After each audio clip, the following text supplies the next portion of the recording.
नेपालमा धेरै राम्रो हुन्छ। इलेक्ट्रोनिक्सको केही सब्जेक्ट इलेक्ट्रोनिक्सको इलेक्ट्रिकल र सिभिल त्यो मात्रै हो। त्यसको लागि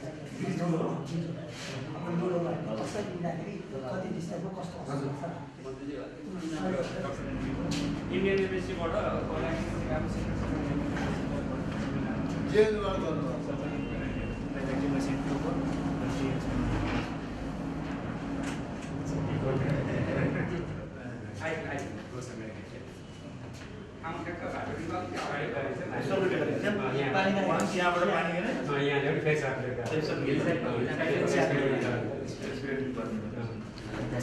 हिलसाइड कलेज अफ इन्जिनियरिङले आयोजना गरेको ऊर्जा सङ्कट र समाधानका सम्भावनाहरू विषय अन्तर्क्रिया कार्यक्रममा यहाँ उपस्थित हुनुहुने सम्पूर्ण महानुभावहरूमा म यस कलेजको प्रिन्सिपल दीपक राज पोखरेलको तर्फबाट न्यानो अभिवादन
आजको यो कार्यक्रममा स्वागत मन्तव्य राखिदिनु हुन चौधरी ग्रुपका कन्सल्टेन्ट नोबेल बैंकका सञ्चालक सदस्य यस कलेजका एमडी श्री गोपीकृष्ण नेपाली सरलाई म हार्दिक अनुरोध गर्छु। आजको यस कार्यक्रममा हाम्रो निमन्त्रणलाई स्वीकार गरेर अति व्यस्त समय अहिले राष्ट्र नै एकदम सङ्कटमा परेको बेला पनि हामीलाई माया गरेर आजको यो कार्यक्रमको महत्त्वलाई ध्यान दिँदै होला हामीसँग आज उपप्रधान तथा ऊर्जा मन्त्री माननीय टोपबहादुर रायमाझी हुनुहुन्छ। उहाँलाई म हार्दिक स्वागत गर्न चाहन्छु। आदरणीय यस कार्यक्रमका सभापति तथा यस कलेजका अध्यक्ष श्री जनार्दन नेपालज्यू हाम्रो निमन्त्रणलाई स्वीकार गरेर आजको यस कार्यक्रममा विशेष आतिथ्यता ग्रहण गरिदिनुहुने हाम्रा पूर्वाञ्चल विश्वविद्यालयका उपकुलपति प्रोफेसर डाक्टर घनश्याम लाल दासज्यू, त्यसै गरी हाम्रो आतिथ्यलाई स्वीकार गरेर यहाँ पाल्नुभएका नेपाल इन्जिनियरिङ परिषदका अध्यक्ष इन्जिनियर सत्यनारायण शाहज्यू, त्यसै गरी पूर्वाञ्चल विश्वविद्यालयबाट हाम्रो खास यो कलेजको रेखदेख गर्ने हाम्रो अभिभावक विज्ञान तथा प्रविधि संकायका डिन प्रोफेसर डाक्टर शुभनारायण पाठकज्यू, त्यसै गरी आज यो कार्यक्रममा ऊर्जा सङ्कट वास्तवमा यो साह्रै गहकिलो विषय र यो विषय मात्रै नभएर यसबाट यो फोरमबाट केही समाधान पनि हामी निकाल्छौँ भन्ने हेतुले यहाँ उपस्थित हुनुभएका आजका प्रस्तुतया आदरणीय हाम्रो केशव ध्वज अधिकारीज्यू मन्त्रालयका सचिव हुनुहुन्छ ऊर्जा आयोगमा जे भए पनि हाम्रो आदरणीय व्यक्तित्व हुनुहुन्छ। पदमा तलमाथि परे पनि त्यसलाई अन्त नलिदिनु होला। त्यसै गरी हाम्रो गुरु नेउपाने आदरणीय दाई वास्तवमा हाइड्रो पावरकै एउटा अर्को नाम भइसकेको छ। राम्रो एउटा सबल हुनुहुन्छ, स्थापित हुनुहुन्छ। हाइड्रो पावर सम्बन्धमा निजी क्षेत्रले भोग्नु परेका समस्याहरू पनि आज हामीले राम्रैसँग बुझ्नेछौँ। हाम्रो आजको यस कार्यक्रममा शोभा बढाइदिन र यसको वास्तवमा यो के हो त परिस्थिति भएर बुझ्नको लागि यो सम्पूर्ण एउटा हामीलाई उत्प्रेरणाको लागि उपस्थित हुनुभएका हाम्रा प्रोफेसर डाक्टर हरि पण्डितज्यू, उहाँलाई पनि म हार्दिक स्वागत गर्न चाहन्छु। रजिस्ट्रारज्यू हाम्रो इन्जिनियरिङ काउन्सिलका रजिस्ट्रारज्यूलाई पनि म हार्दिक स्वागत गर्न चाहन्छु। वास्तवमा आज यो इन्जिनियरिङको धेरै विधा हाम्रो डाक्टर सूर्य आचार्यलाई देखिरहेको छु, डाक्टर सरोज नेपाललाई देखिरहेको छु र धेरै व्यक्तित्वहरू यहाँ हुनुहुन्छ। सबैलाई यो हाम्रो अतिथिज्यूहरूलाई म एकपृष्ठ म स्वागत गर्न चाहन्छु। हाम्रो आज यो कार्यक्रम गर्दाखेरिको एउटा जनमानसमा समेत एउटा पोजिटिभ मेसेजहरू पुगोस् भन्ने हेतुले धेरै हाम्रो पत्रकार वरिष्ठ पत्रकार साथीहरू पनि उपस्थित हुनु भएको छ। उहाँहरूलाई पनि म हार्दिक स्वागत गर्न चाहन्छु। त्यसै गरी हाम्रो अन्य अतिथिज्यूहरू जो हामीले यहाँ एउटा इन्ट्रेक्सन कार्यक्रममा बोलाएका छौँ, आज आफ्नो अति व्यस्त समयलाई पनि सबै साथीहरूले चाहिँ यसलाई बसेर छलफल गरेर एउटा केही निचोड हामी ऊर्जाको बारेमा एउटा निचोड दिन सक्यौँ भने हामी यो भेला भएको सार्थक रहला। तर यति पनि यहाँ धेरै बौद्धिक जमातहरू म चाहिँ यहाँ देखिरहेको छु र यो जमातले एउटा पक्कै पनि मन्त्रीज्यूलाई पथ प्रदर्शक गर्ने एउटा उहाँलाई गाइडलाइन्स कुनै न कुनै तरिकाले नीतिगत रूपमा चाहिँ केही भूमिका खेल्न सक्ला भन्ने मैले चाहिँ अपेक्षा गरेको छु। र काउन्सिलतिरबाट पनि जुन हिसाबले अहिले धेरै किसिमको एउटा अनुगमन गर्ने, यसलाई नियमन गर्ने र यसलाई सहयोगको भूमिका निर्वाह गरेर वर्कसपहरू सञ्चालन गर्ने जुन एउटा जमर्को गरिएको छ, म काउन्सिलका अध्यक्षज्यूलाई पनि विशेष धन्यवाद दिन चाहन्छु। यो प्रयत्न निरन्तर हामीले गर्न सक्यौँ भने हामीले नेपालमा राम्रा इन्जिनियरहरू आफै उत्पादन गर्न सक्छौँ। हामी प्रतिबद्ध छौँ, गरी पनि राखेका छौँ। अझ एउटा क्वालिटीको इन्जिनियर बनाउन सक्छौँ।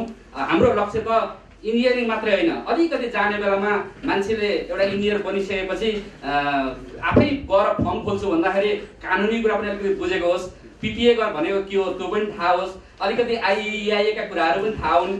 त्यो खालको कोर्स पनि हामी समेटेर एउटा विद्यार्थीलाई जाँदाखेरि एउटा म्यानेजर हुँदाखेरि पनि आइई गरे आउ बाबु, इआई गरे आउ बाबु भन्दाखेरि उसले बुझ्ने खालको भाषामा हामी एउटा पढाएर एउटा सक्षम व्यक्तित्व बनाएर यहाँबाट पठाउँ भन्ने हाम्रो सोच छ। यो हाइड्रो पावर डेभलपमेन्टको जुन अभियान छ, यो अभियानमा चाहिँ हाम्रो उपप्रधानमन्त्रीज्यूलाई हामी सबैले सहयोग गऱ्यौँ भने मेरो विचारमा हामी प्रधानमन्त्रीज्यूले भने जस्तो कुरा पुरा गर्नलाई लगभग त्यतातिर पुग्नलाई मलाई त्यस्तो लाग्दैन, असम्भव लाग्दैन। त्यसले गर्दा यस्ता चिजहरूमा चाहिँ हामीले एउटा सबैजनाले हौसला प्रदान गर्नुपर्छ। अब कमेन्टको लागि कमेन्ट गर्ने भन्दा पनि हामीले जे कुराहरू आएका छन् त्यसमा केही नमिलेको कुराहरू मिलाएर हाम्रो यो एउटा बौद्धिक जमातबाट चाहिँ एउटा रिजल्ट आउनेछ र त्यो रिजल्टलाई चाहिँ हामी कलेज मार्फत, विश्वविद्यालय मार्फत र हाम्रो चाहिँ मन्त्रालयहरू मार्फत चाहिँ एउटा राष्ट्रको एउटा विकासको एउटा मूल प्रवाह छ, त्यहाँ एउटा सानो भए पनि समाहित गर्न सक्छौँ होला भन्ने हिसाबले हामीले यो कार्यक्रम आज आयोजना गरेका हौँ। यहाँहरूलाई फेरि पनि मुरी स्वागत छ र फेरि पनि सबैलाई म हार्दिक स्वागत गर्दै विशेष गरी यो हाम्रो यो हाइड्रो पावरमा फोकस गर्नुपर्ने आज एकदमै सबैको आवश्यकता हो। यो यसको कन्क्लुजन चाहिँ असाध्यै महत्त्वपूर्ण रहनेछ। यसले एउटा राष्ट्रिय नीतिमै, यो हाइड्रो पावरको नीतिमै एउटा पोजिटिभ असर पारोस् भन्ने म एउटा शुभकामना सन्देश सहित यहाँहरूबाट बिदा हुन चाहन्छु। धन्यवाद।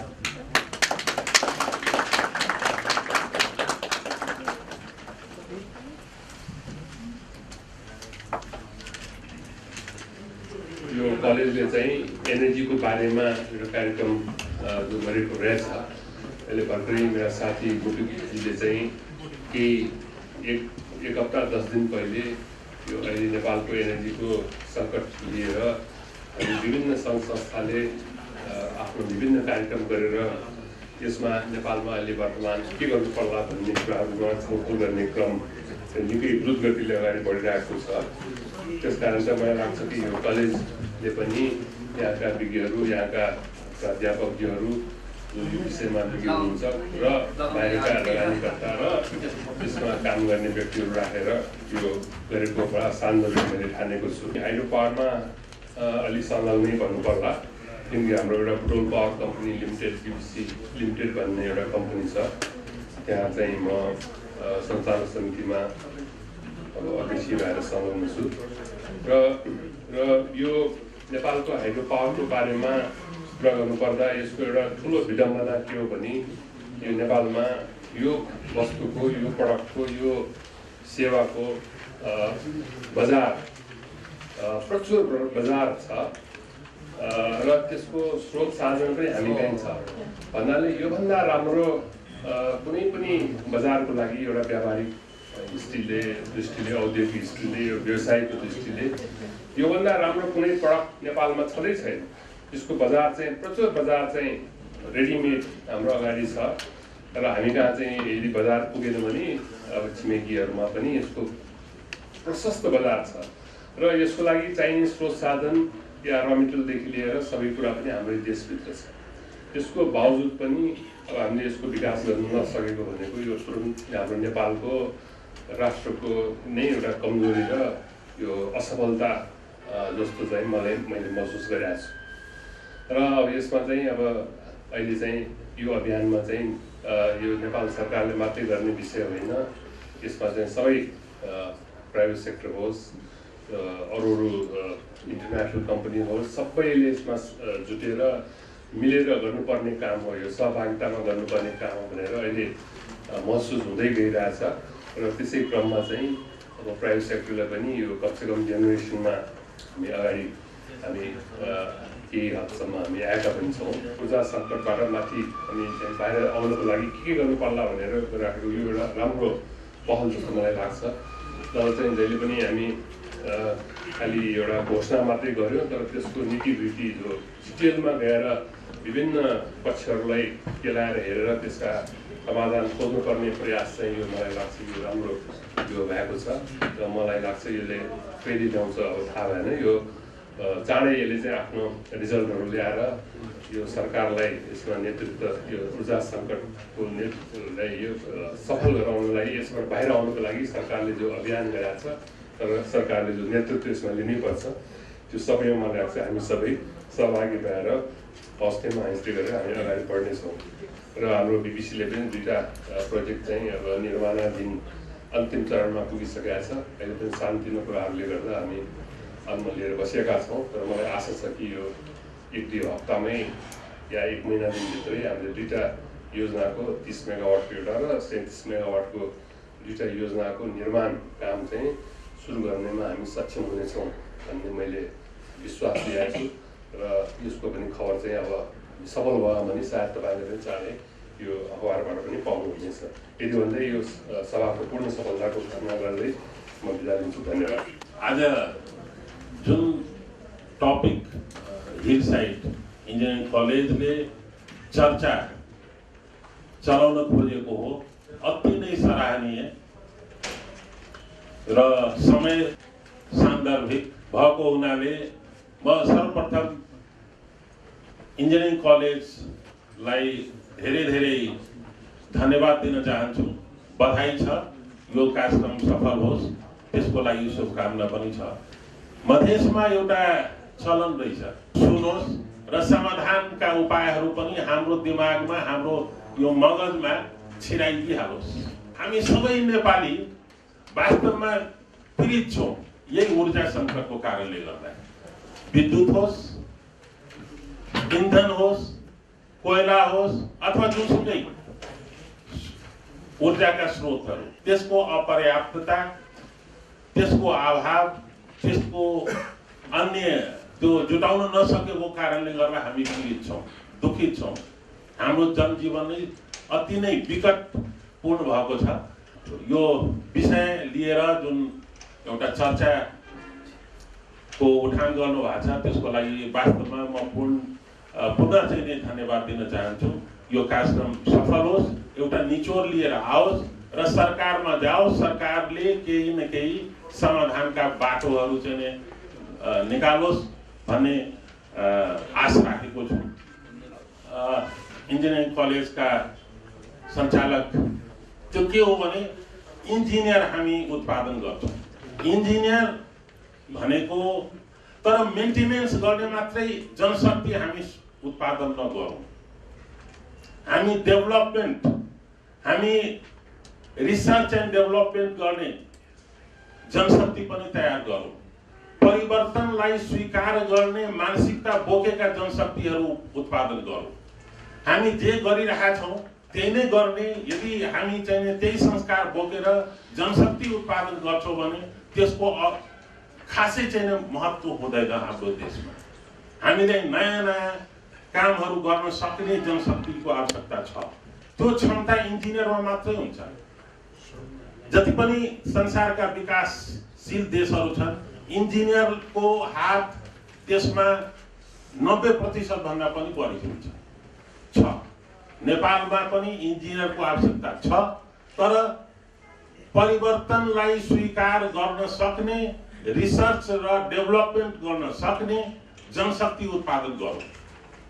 मेन्टेनेन्स गर्ने जनशक्ति उत्पादन गरेर त त्यही हामी जे छ त्यसैलाई मेन्टेन गर्ने कुरा मात्रै गर्छौँ। तर एउटा प्रश्न चाहिँ के खडा हुन्छ भने रिसर्च र डेभलपमेन्टको कुरा गर्दाखेरि हाम्रा इन्जिनियरहरूले त नयाँ नयाँ कुराहरू विकास गर्नुपर्ने हुन्छ। त्यसमा सक्सेस र फेलियर 50-50% हुन्छ। हाम्रो देशको वातावरण, हाम्रो अहिलेको यो कार्यक्रमको मुख्य अतिथि पनि हुनुहुन्छ प्रधानमन्त्रीज्यूको, माननीय प्रधानमन्त्रीजीको समक्षमा म एउटा कुरा के राख्न चाहन्छु भने इन्जिनियरिङ भनेको सम्भावनाको विषय हो। 50-50 हुन्छ जहिले पनि। कुनै प्रोजेक्ट सफल पनि हुन सक्छ, कुनै असफल पनि हुन सक्छ। त्यो संसारभरिको सबै देशले स्वीकार गरेको हो। कुनै कुनै खर्बौंको प्रोजेक्ट पनि असफल भएको पनि छ। त्यस्ता केसमा भ्रष्टाचार गर्यो भनेर चाहिँ छानबिन गर्ने, जेलमा हालिदिने त्यस्ता काम इन्जिनियरहरूमाथि हुन थाल्यो भने त्यो इन्जिनियरले आँट गर्दैन। त्यसमा चाहिँ सरकारले स्पष्ट दृष्टिकोण चाहिँ ल्याउनै पर्छ। त्यो स्पष्ट दृष्टिकोण र उदारतापूर्ण दृष्टिकोण मानसिकता बोकेन भने सरकारले हाम्रो देश विकास गर्न सक्दैन। त्यो चाहिँ म लेखेर दिन्छु। त्यसैले सरकारले त्यो मानसिकता चाहिँ प्रष्ट गर्नुपर्छ। म इन्जिनियरिङ प्रोफेसनलाई प्रोटेक्ट गर्न पक्कै चाहिँ गर्न लागेको छु। इन्जिनियरिङ प्रोफेसनलाई प्रोटेक्ट गर्न सकिएन भने देशमा विकास हुन सक्दैन।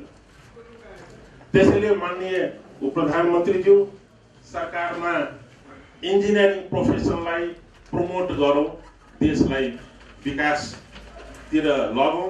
उसको फेलियर भयो भने उसको एटिट्युड, उसको प्रोफेसनल अनेस्टी, इफोर्ट्स त्यसको चाहिँ मूल्याङ्कन हुनुपर्छ।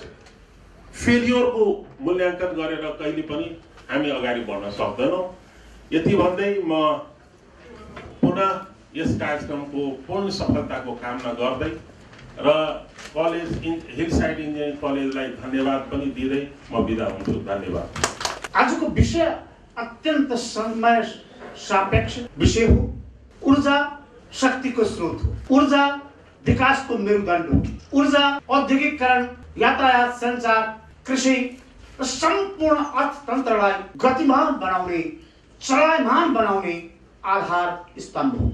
हामीलाई थाहा छ कि हामी एउटा विकासशील राष्ट्रका नागरिक हौं। प्रति व्यक्ति राष्ट्रिय आय अहिले पनि $700 को हाराहारीमा रहेको अवस्था छ। नेपालको अर्थतन्त्र मुख्य रूपमा नेपालबाट हुने मस्टर ग्रेन, मुख्यतया अध्यक्ष जनशक्तिहरू जुन कि विदेशमा आफ्नो श्रम पसिना बगाइराख्नु भएको छ, उहाँहरूबाट प्राप्त रेमिटेन्सको आधारमा यो अर्थतन्त्र केन प्रकारैन अगाडि बढिरहेको अवस्थामा हामीले त्यस्तो कडा परिश्रमबाट प्राप्त गरेको विदेशी मुद्राको मोर देन 53% हामी पेट्रोलियम प्रोडक्टको आयात वा खर्च गर्नुपर्ने बाध्यता रहेको छ। जबकि एउटा अर्थशास्त्रको विद्यार्थीको नाताले कि 83,000 भन्दा बढी मेगावाट बिजुली उत्पादन गर्ने क्षमता भएको विश्वको दोस्रो धनी जलस्रोतमा धनी राष्ट्रको रूपमा चिनिएको नेपाल आज ऊर्जा सङ्कटमा परेको छ। आज राष्ट्रमा कहाली लाग्दो अवस्था छ। यो अवस्थाबाट मुक्ति पाउनको निमित्त निश्चय पनि हामी कहाँ चुनौती आइलागेको छ। हाम्रो पोटेन्सियलिटी 83,000 मेगावाट भन्दा बढी भन्छौँ। 1% पनि हाम्रो उत्पादन गर्ने क्षमताको प्रयोग गर्न नसक्नु नेपालको अर्थतन्त्रको यो एउटा विडम्बनाको रूपमा हामी लिने गर्दछौँ। नेपालमा राजनीतिक सङ्कटहरू आज हामी नाकाबन्दी रूपी सङ्कटको रूपमा हेर्दछौँ। पहिले पनि यस्ता सङ्कट हामीले भोगिरहेका थियौँ, भोगिसकेका छौँ। हामीसँग अनुभव छ। त त्यो अनुभवबाट हामी सिक्यौँ के?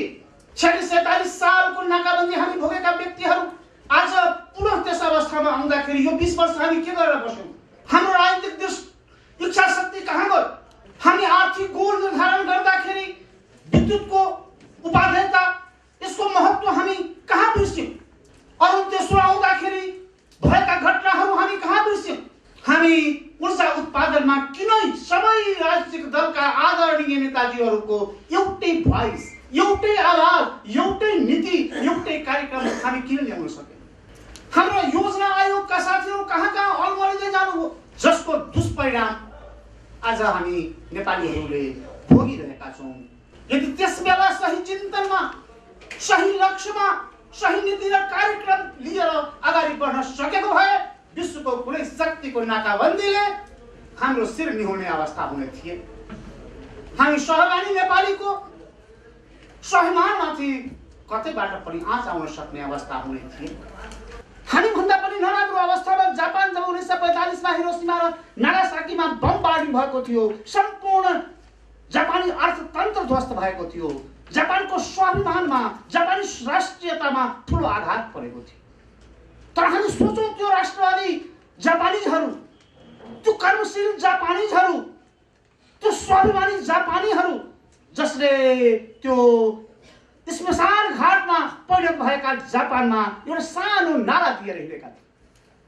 त्यो नारा एउटा दुईटा शब्दको मात्र सीमित छ र जापानिजहरू जुमुडाएर उठेर भने नो एड ओन्ली ट्रेड। 45 मा एउटा स्वाभिमानी जापानीले दिएको नारा त्यो जापानीको बच्चादेखि बुढासम्म, जनतादेखि राजासम्म सबैको नारा थियो र जापान विश्वको एउटा ठुलो महाशक्तिको रूपमा परिणत भएको हामी सबैले महसुस गरेका छौँ। हामीमा पनि माथि पनि पटक पटक जस्ता आघात प्रतिघातहरू भइरहेको छ, तर हामी नेपाली किन जुर्माउँदैनौँ? हामी नेपाली पनि एउटा मूल मात्र मन्त्र किन लिएर अगाडि सर्दैनौँ? त्यो ऊर्जामा हाम्रो कुनै प्रकारको राजनीति हुने छैन। ऊर्जा हाम्रो स्वाभिमानको प्रतीक छ र ऊर्जामा हामी आफू मात्र आत्मनिर्भर हुने छैनौँ, बरु हामी आफ्ना छिमेकी राष्ट्रहरू, अन्य राष्ट्रहरूलाई पनि हामी आफ्नो ऊर्जा प्रदान गरेर ती राष्ट्रहरूलाई पनि अगाडि बढ्न हामी प्रेरणाको स्रोत हुनुपर्दछ भन्ने एउटा मूल मुटु उद्देश्य लिएर यदि हामी अगाडि बढ्यौँ भने मलाई लाग्दछ कि त्यो दिन टाढा छैन जब नेपाल एउटा स्वाभिमान, एउटा विकसित राष्ट्रतर्फ पाइला डोर्याउन सक्नेछ।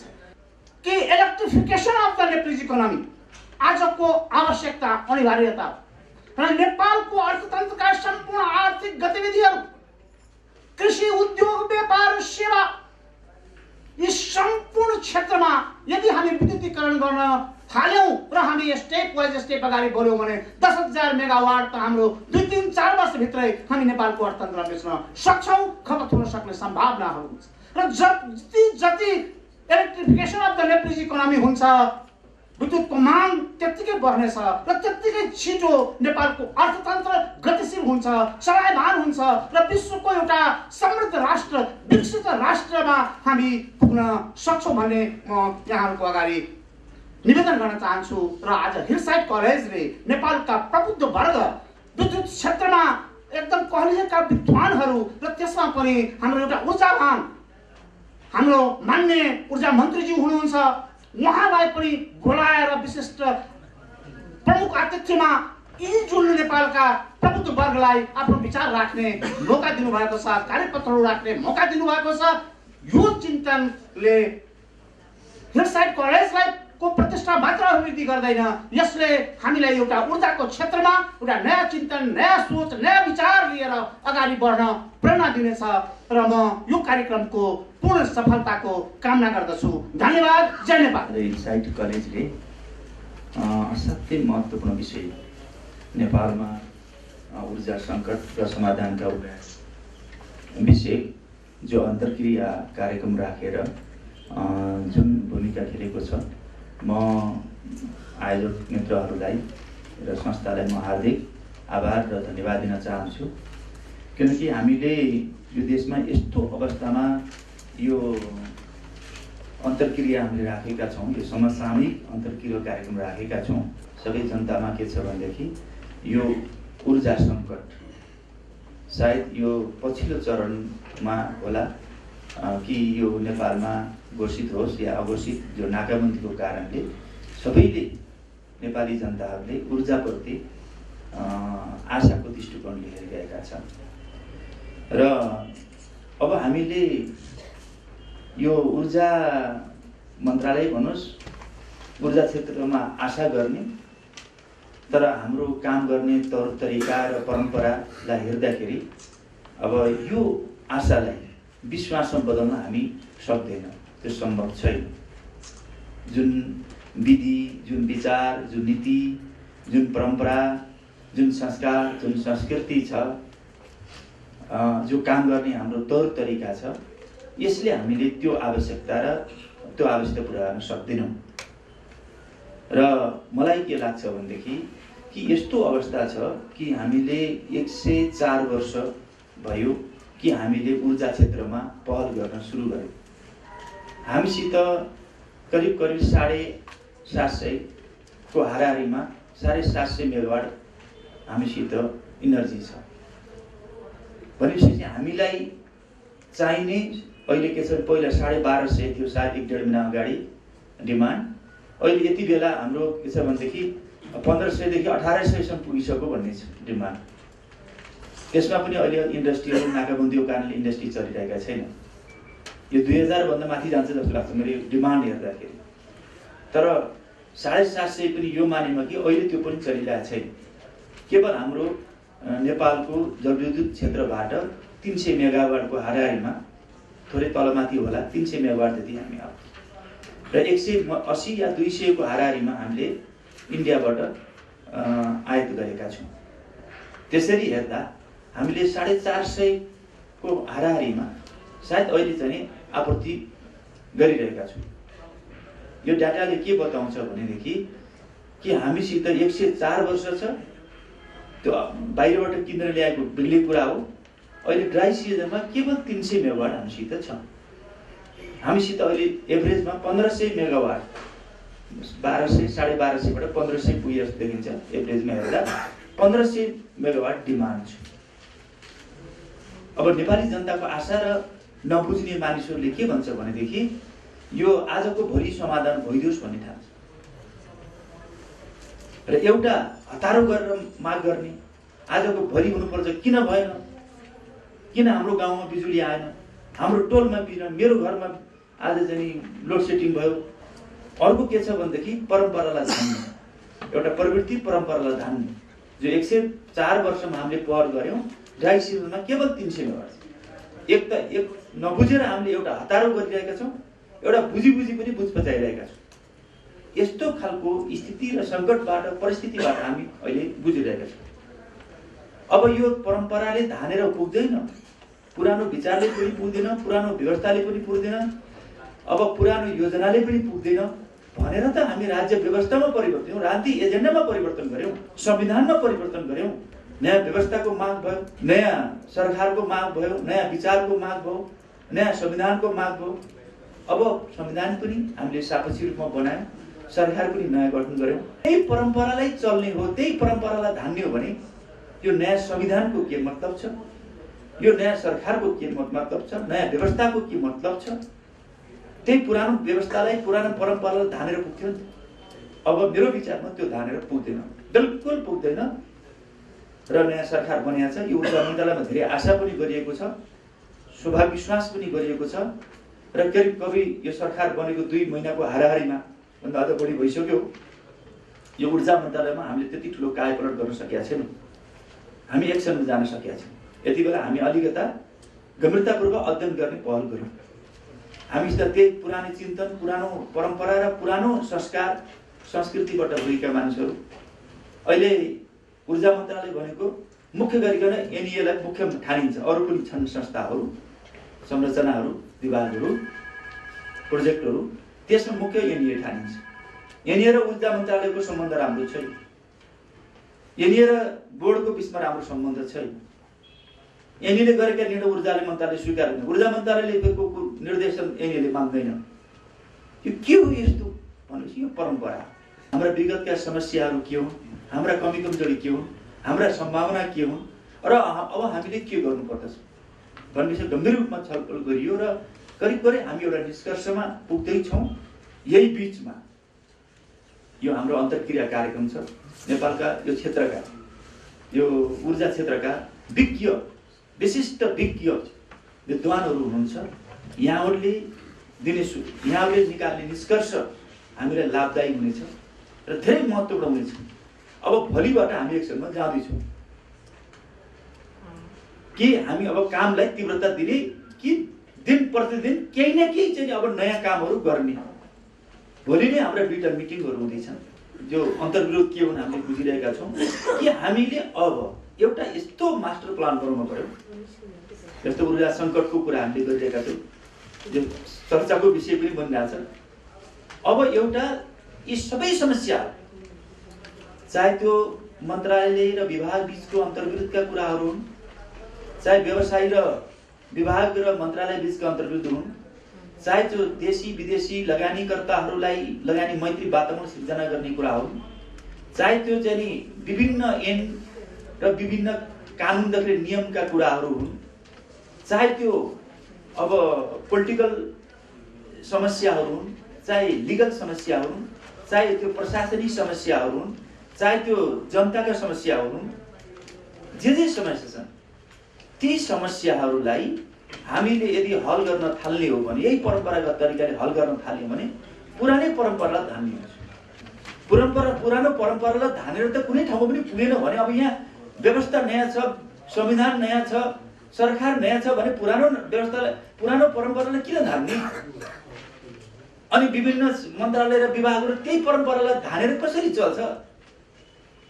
अब एउटा लडाइँ के भयो भनेदेखि सरकार नयाँ बनौँ, संविधान नयाँ बनौँ, विचार नयाँ आयो, व्यवस्था नयाँ आयो भनेपछि त अब त्यही अनुसार मन्त्रालय र विभागहरूमा पनि परिवर्तन आउनु पर्यो।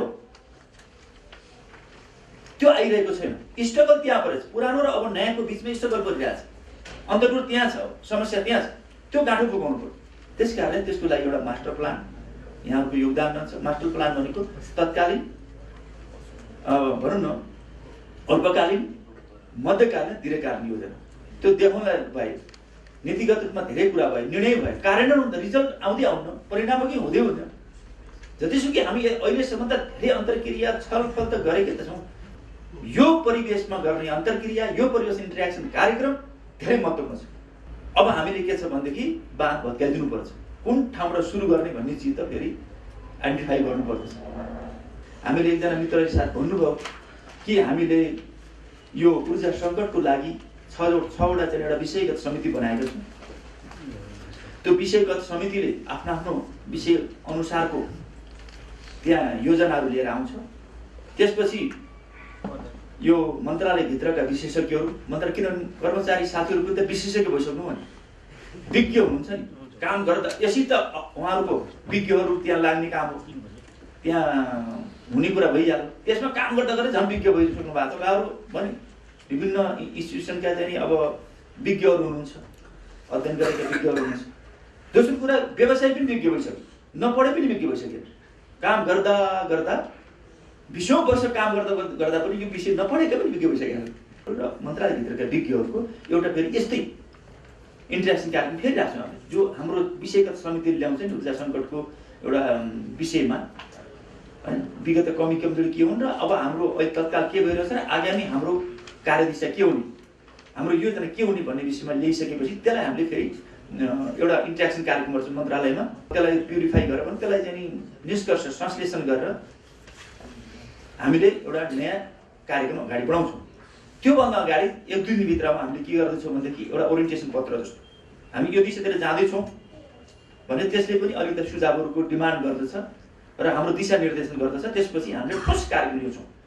तर फेरि काम त फेरि भोलिदेखि सुरु गर्ने, तत्कालीन रूपमा कामलाई तीव्रता दिने, 1 वर्षभित्रमा मूलभूत र आधारभूत रूपमा जनताले महसुस गर्ने किसिमले लोड सेडिङ मुक्त गर्ने, 1 वर्षभित्रमा मूलभूत र आधारभूत रूपमा जनताले महसुस गर्ने किसिमले। अहिले हामीसित 300 छ, कमसेकम 1200 1500 छ भने 1200 पुर्याइयो भने त कमसेकम जनताले महसुस गर्छ नि, यति त गरे भयो। 10 घन्टाबाट चाहिँ 3 घन्टामा ल्याइयो भने त यो त गरे भयो। जनताले महसुस गर्ने किसिमले हुन्छ कि 2 वर्षमा हाइड्रो पावरबाट मात्रै गर्ने र 10 वर्षमा 10,000 मेगावाट। के हामीले 10,000 मेगावाट हाम्रो देशमा खपत गर्न सक्छौँ? देशलाई साँच्चै समृद्ध नेपाल बनाउने हो, समुन्नत नेपाल बनाउने हो, अब त हामीले आर्थिक क्रान्तिमा लाग्नुपर्छ। आर्थिक क्रान्तिको विभिन्न प्रकारका इन्डस्ट्रीहरू सञ्चालन गर्नुपर्ने हुन्छ। जनताको चाहिँ अब डिमान्ड पनि बढ्ने कुरा भइहाल्यो। विभिन्न सेक्टरमा आइसकेपछि 10,000 मेगावाट 10 वर्षमा डिमान्ड आरामसित हामीले चाहिँ पुरा गर्न सक्छौँ र त्यो खपत गर्न सक्छौँ। त्यस कारणले हामीले त्यो टार्गेट राखेर जानुपर्छ। तत्कालीन रूपमा भोलिदेखि आजदेखि गर्ने काम भनेको हामीले जे समस्या भए पनि अब हामीले काम जो सकिन लागेका आयोजनाहरूलाई तुरन्त सञ्चालन ल्याउनु, यो पहिलो काम हो। जस्तो कि 200-250 मेगावाट हाम्रो तुरन्तै 3-4 महिना 6 महिनाभित्र सकिन्छ, तिनीहरू सम्पन्न हुनेवाला छन् भन्ने आइसकेपछि कमसेकम सकिन लागेका आयोजनाहरूलाई हामीले तुरन्त सञ्चालन ल्याउनको लागि के समस्या छ, त्यस कारणले त्यो आइडेन्टिफाई हामीले गरिसकेका छौँ मन्त्रालयमा कि हामीले करिब 24,000 लिटर तेल, 24,000 देखि 3,000 लिटर तेल डिजेल हामीलाई एक दिनमा चाहिन्छ। यो सरकारले व्यवस्थापन गर्दैन। यदि त्यो व्यवस्थापन गरेर त्यो सञ्चालन भएन भने त्यो व्यवसायले या अरू त्यो प्रोजेक्टले लिनुपर्छ जिम्मेवारी। यताबाट सरकारले गर्न नसकेका कामहरू सरकारको कारणले रोकेका सरकारले त्यो गाँठो फुकाइदिनु पर्छ, त्यो सरकारले व्यवस्था गर्नुपर्छ। हामी व्यवस्था गर्छौँ जसरी गर्छौँ, जसरी अहिले दुधको लागि अनि खानेपानीको लागि, सब वाहनको लागि, एम्बुलेन्सको लागि लगायतका कतिपय क्षेत्रहरूमा हामीले चाहिँ जसरी चाहिँ एउटा पेट्रोल पम्प छुट्याइदिने भन्यौँ नि, त्यसमा नरोक अस्तव्यस्त भइसक्यो भने हामीले जसरी छुट्यायौँ त्यसमा मैले पनि भूमिका खेलेको थिएँ त्यो चाहिँ निर्णय गराउनको लागि। अब के छ भने यो ऊर्जा सङ्कटको कारणले गर्दा जो सङ्कट पैदा भइरहेको छ त्यसको लागि हामीलाई करिब 30,000 लिटर तेल हामीले व्यवस्था, 3 ट्याङ्कर करिब तेलको व्यवस्था हो। त्यसपछि हामीले चाहिँ व्यवसायलाई हो या प्रोजेक्टलाई हामीले चाहिँ समात्न सक्छौँ।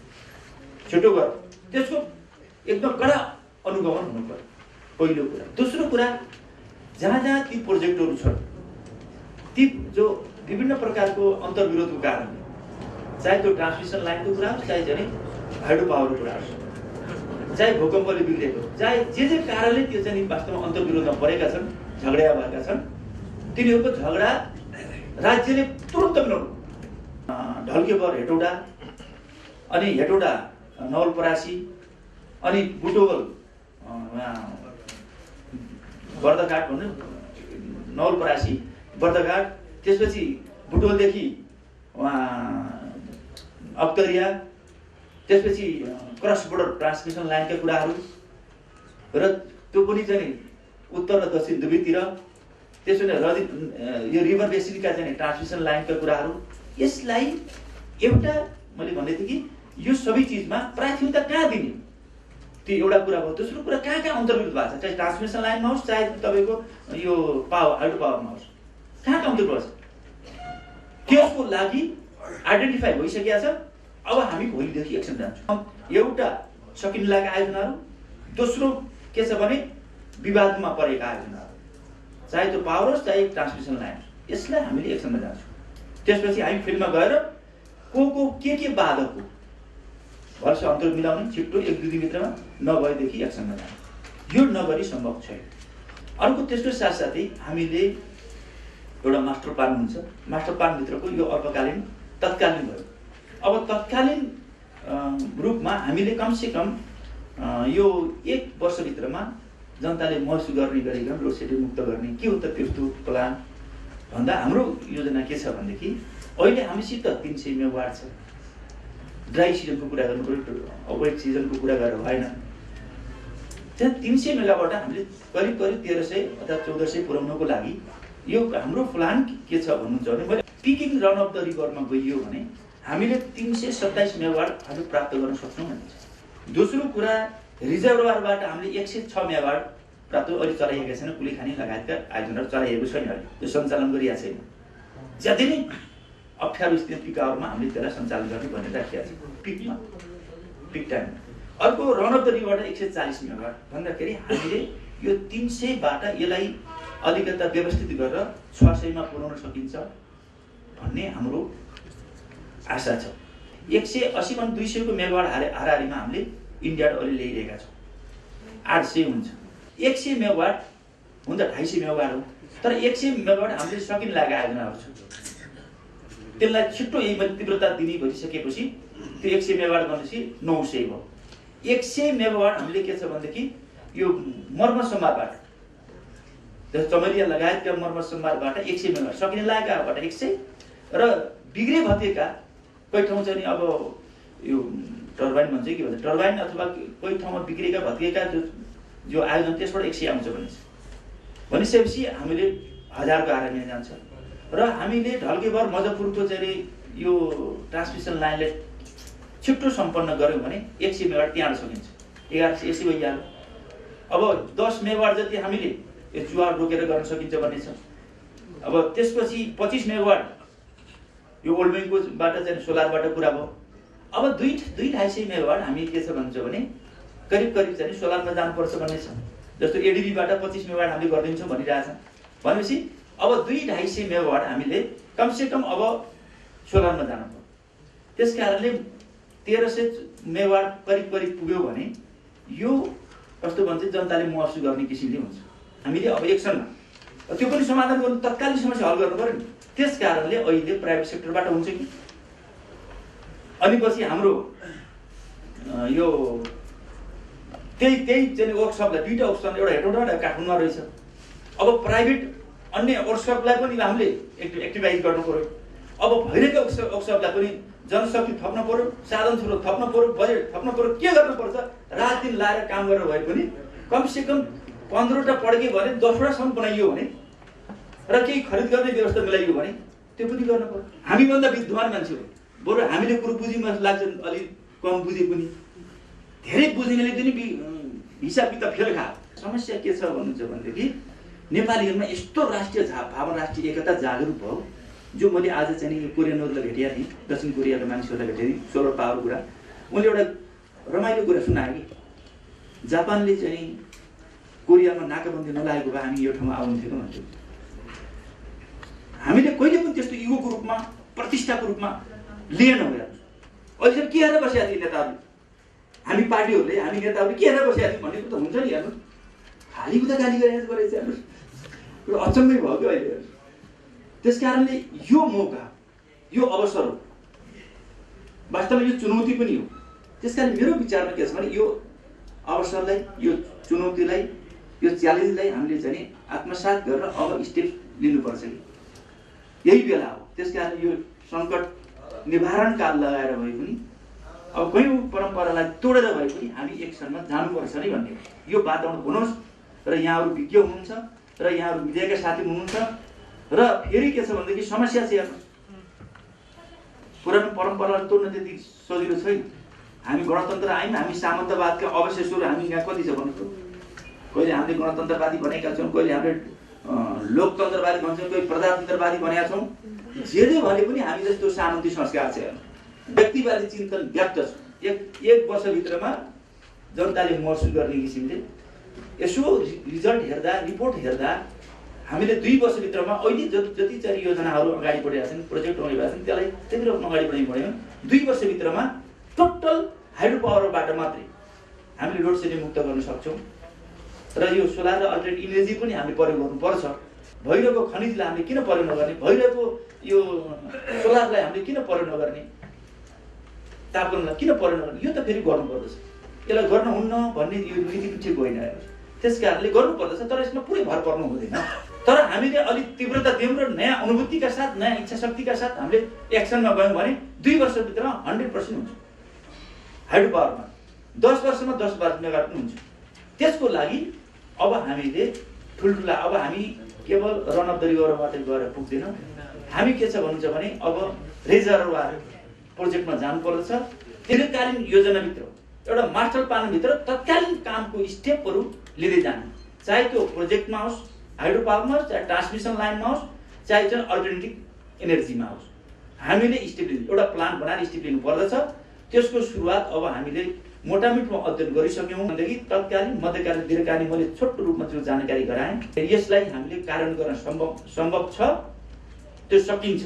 त्यसको लागि त्यो एन्डमा पनि परिवर्तन गर्दै जाने, हाम्रो परम्परालाई पनि तोड्दै जाने, हाम्रा अन्तर्विरोधलाई पनि हल गर्दै जाने तर एकसँग जानेको त लागि त चाहिँ के छ भने एउटा प्रभावकारी सङ्कट निवारण काल लागू गरेर भए पनि हामी अगाडि जानुपर्छ। त राष्ट्रले जनताले जो दुःख बेहोरेको छ, देश चाहिँ जो पछाडि धकिलिरहेको छ, प्राकृतिक साधन स्रोत र सम्पदाको दृष्टिकोणले नेपाल यति धनी भएर पनि हामीले यसलाई चाहिँ पहिचान गरेर यसलाई चाहिँ सही किसिमले लिडरसिप गर्न सकेनौँ।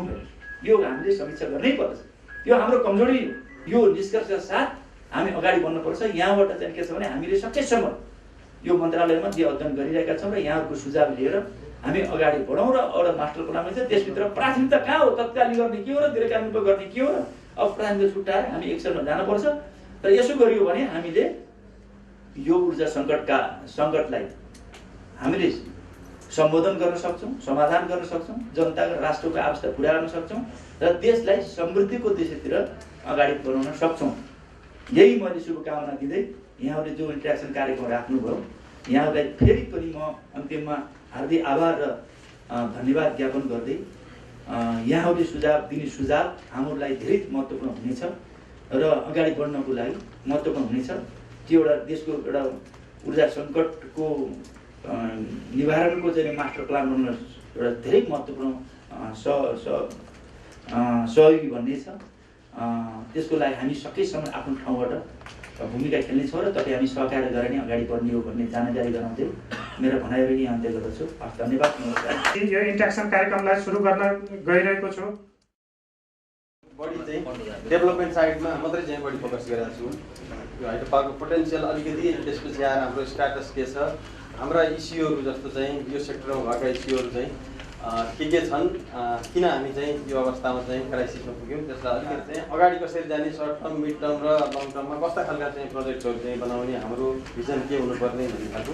वास्तवमा सस्टेनेबल हाइड्रो पावर डेभलपमेन्ट भन्दाखेरि चाहिँ यो वर्ल्ड वाइड चाहिँ लिएको चाहिँ एडप्ट गरेको डेफिनेसनको सन्दर्भमा कुरा गर्नुपर्दा सस्टेनेबल डेभलपमेन्टलाई चाहिँ हामी के भन्छौँ भन्दा development which meets the needs of the present without compromising the ability of future generations भनेर भन्छौँ। तर मेरो आफ्नै डेफिनेसन हाइड्रो पावरको सन्दर्भमा चाहिँ म के भन्छु भन्दा त्यो चाहिँ कमर्सियली भाइबल चाहिँ कमोडिटी हुनुपर्छ, generated in right quantum, harnessing resources optimally at affordable cost without compromising the long-term environmental and social settings, which subsidizes the cost of other sectors such as water supply sanitation. भनेपछि चाहिँ हामीले hydro पावरलाई मात्रै चाहिँ नहेरेर water resource डेभलपमेन्टको कन्टेक्स्टमा हेर्नु पर्यो र जसले चाहिँ वाटर सप्लाई, त्यसपछि आएर इरिगेसन जस्ता चाहिँ बेनिफिट्सहरू चाहिँ अलमोस्ट सब्सिडाइज कुनै त फ्री अफ कस्टमा आउनु पऱ्यो।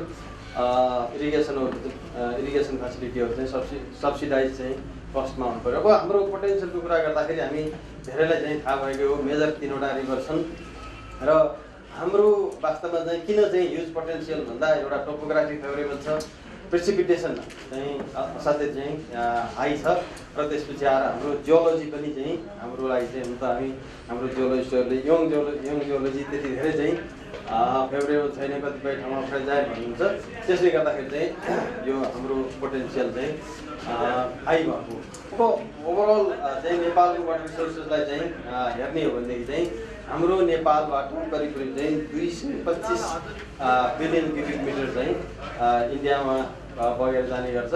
त्यो मध्ये हिमालयन रिभरबाट चाहिँ 157 बिलियन क्युबिक मिटर र अरू बाँकी महाभारत र शिवालिक रेन्जबाट चाहिँ जाने गर्छ। अब हाम्रो पोटेन्सियलको कुरा गर्दाखेरि 83,000 मेगावाट हामी सबैले चाहिँ थाहा पाएकै चाहिँ यो फिगर हो र यसमा अलिकति मैले यहाँ यो प्रस्तुत गर्न खोजेको किन भन्दाखेरि चाहिँ यो सप्तकोशीमा 22,000, सप्तगण्डकीमा 20,000 र कर्णाली महाकालीमा 36,000 चाहिँ पोटेन्सियल हुँदै चाहिँ इकोनोमिक पोटेन्सियल सबैभन्दा बढी कर्णाली र महाकालीमा छ। त्यसो भएकाले पनि हाम्रो चाहिँ समृद्धि कर्णाली बेसिनको डेभलपमेन्टमा छ। त्यसले गर्दाखेरि चाहिँ यदा कदा चाहिँ हाम्रो अब यो राजनीतिक चाहिँ नेताजीहरूले सबै चाहिँ हाम्रो डेभलपमेन्ट रिजनमा चाहिँ प्रोजेक्टहरू उत्तिकै रूपले चाहिँ लैजाने अनि यो जलाशयुक्त योजना पनि चाहिँ रिजनल कन्टेक्स्टमा लैजाने भन्ने चाहिँ भन्नुभएको थियो। त्यो चाहिँ वास्तवमा त्यति सम्भव छैन। र अब अर्को हिसाबले चाहिँ जस्तो यो हाम्रो हिमालमा थुप्रै चाहिँ ग्लेसियर लेक्सहरू छन् र ती ग्लेसियर लेक्सहरू चाहिँ कुनै पनि बेला फुट्न सक्ने अवस्थामा पनि छन्। ती कहाँ छन् त वास्तवमा चाहिँ भन्ने हो भने सबैभन्दा बढी पूर्व र मध्यतिर छन्। सबैभन्दा चाहिँ फ्री कर्णाली महाकालीमा एउटै पनि छैन। त्यसले गर्दाखेरि पनि चाहिँ हामीले चाहिँ मेजर प्रोजेक्ट्सहरू चाहिँ अगेन रिस्क चाहिँ कम गर्ने हो भने चाहिँ यहीँ जानुभन्दा अरू विकल्प छैन। अब त्यसपछि आएर चाहिँ हाइड्रो पावर डेभलपमेन्टको सिनारियो हेऱ्यो भनेदेखि चाहिँ हामी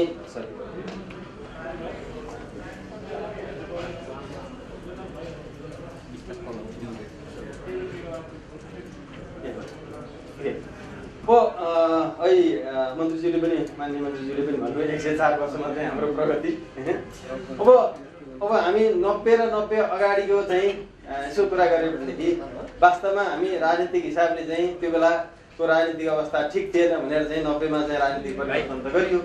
तर 90 को 80 देखि 90 को दशकमा हेर्ने हो भने कुलेखानी बन्यो, कुलेखानी 1 बन्यो 82 मा, कुलेखानी 2 बन्यो 86 मा र मर्साङ्गी बन्यो 89 भने पछाडि हाइड्रो पावर डेभलपमेन्टको चाहिँ सिनारियो हेर्ने हो भने वास्तवमा त्यो चाहिँ डिकेड चाहिँ सुन्दर थियो।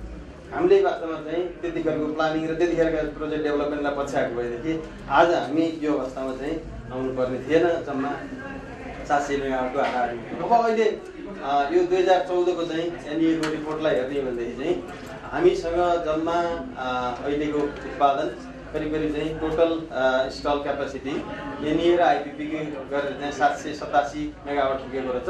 त्यसमा अलिकति चाहिँ अहिले आएका प्रोजेक्टहरू केही थपिँदाखेरि केही अलिकति बढेको होला। र आजको दिनमा अथवा चाहिँ यो अलिकति अगाडिको चाहिँ रिपोर्ट हेर्ने हो भने एनइएले 342 मेगावाट चाहिँ जेनेरेट गर्दै रहेछ। अनि हामीले आइपिपीबाट 128 र इन्डियाबाट 233 मेगावाट। यो वास्तवमा केही अगाडिको चाहिँ हेरेको यो बढी चिसोले गर्दाखेरि चाहिँ यो 704 टोटल 704 हुन्छ र 560 मेगावाट जति चाहिँ लोड सेडिङ भएको छ भन्ने खालको चाहिँ रिपोर्ट छ। अहिलेको दिनमा हेर्दाखेरि चाहिँ केही अगाडिको रिपोर्ट हेर्दा यो 704 बाट 670 तिर चाहिँ आइसकेको छ। यो चिसोको कारण होला। अब हाम्रो लास्ट इयरको लोडलाई हेऱ्यो चाहिँ लोड पिकलाई हेऱ्यो भनेदेखि चाहिँ करिब 1291 मेगावाट चाहिँ यो एनइएले चाहिँ रेकर्ड गरेको छ। अब यो भनेको के भन्दा अहिलेका सिस्टमको लोड मात्रै भयो। अब अहिले आएर चाहिँ हामीले यसमा यदि यो चाहिँ जस्तो इन्डक्सन हिटर अथवा ग्यासलाई रिप्लेस गर्ने खालको चाहिँ लोडको कुरा गर्ने भने लास्ट इयर मैले सानो चाहिँ क्यालकुलेसन गरेको थिएँ 1200 मेगावाट जति चाहिँ हामीलाई ग्यास रिप्लेस गर्न चाहिन्छ।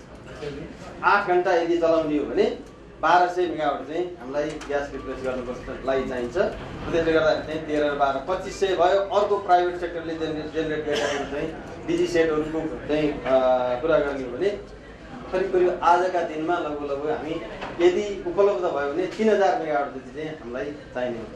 तर त्यो 3000 मेगावाट चाहिँ वास्तवमा चाहिँ बर्खामा मात्रै भएन झन् हिउँदमा चाहिँ झन् बढी स्केयर छ। त्यो चाहिँ अब यो जाइकाले यी अहिलेको सिनारियोलाई हेरेर चाहिँ हाम्रो सिस्टममा कति चाहिन्छ त भनेर चाहिँ यो एउटा स्टडी गरेको देखिन्छ। उहाँहरूले पनि वास्तवमा चाहिँ यो कुकिङलाई त एड्रेस गरेको छैन। तैपनि चाहिँ अब करिब चाहिँ हाम्रो 2030 तिरको कुरा गर्दाखेरि उहाँहरूले 4150 त्यो पनि अब हाई केस भयो भनेदेखि चाहिँ अलिकति लगभग 5000 मेगावाटको चाहिँ देखाउनु भएको छ। तर अब मैले अहिले भनिहालेँ 3000 मेगावाट करिब हाम्रो डिमान्ड 10% को चाहिँ इन्क्रिमेन्ट चाहिँ कुरा गर्ने हो भने 6-7 वर्षमा फेरि डबल हुन्छ। भन्दाखेरि चाहिँ 6-7 हजार मेगावाट चाहिँ अर्को 6-7 वर्षमा चाहिन्छ। 10 वर्षको होराइजनमा हेर्ने हो भने चाहिँ 10,000 मेगावाट भन्दा कम्तीले हामीलाई पुग्दैन यदि हामीले चाहिँ थ्रु आउट द इयर यदि सप्लाई मेन्टेन गर्न सक्ने हो।